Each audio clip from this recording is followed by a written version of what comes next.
దేవునికి మహిమ కలుగును గాక.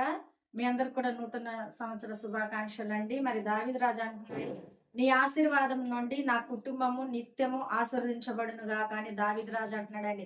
మన కుటుంబాలు ఏ విధంగా ఆశీర్వదించబడుతున్నవి, మనం ఏ విధంగా ఉంటున్నాం దేవుని సన్నిధులు అన్నది మనం తెలుసుకోవాలండి. గడిచిన సంవత్సరంలో మనం ఏ విధంగా ఉన్నాము, ఏ విధంగా మరి దేవుని కార్యములు చూస్తున్నామో, మరి నూతన సంవత్సరంలో దేవుడు చేస్తున్న వాగ్దానాన్ని బట్టి మనం నడిచినప్పుడు దేవుడు ఎన్నో మన జీవితంలో అద్భుతాలు చేస్తున్నాడని, మరి దేవుని మందిరంకి వచ్చి న్యూ ఇయర్ సందర్భంగా మన వాగ్దానాలు తీస్తుంటాము. ఆ వాగ్దానం మన జీవితంలో నెరవేర్చబడాలి అంటే ప్రతిరోజు కూడా ఎత్తి పెట్టి ప్రార్థన చేయాలండి. వాగ్దానం తీసి అది పక్కన పడేస్తే అది వాగ్దానం నెరవేర్చబడదండి. ఆ వాగ్దానం ఏ విధంగా అయితే, ఏ ప్రకారం అయితే దేవుడు నీతో వాగ్దానంతో మాట్లాడిస్తున్నాడో ఆ వాగ్దానం ఎట్టిపెట్టి ప్రార్థించినప్పుడే నీ జీవితంలో కార్యం జరుగుతుందని దేవుడు చెప్తున్నాడండి.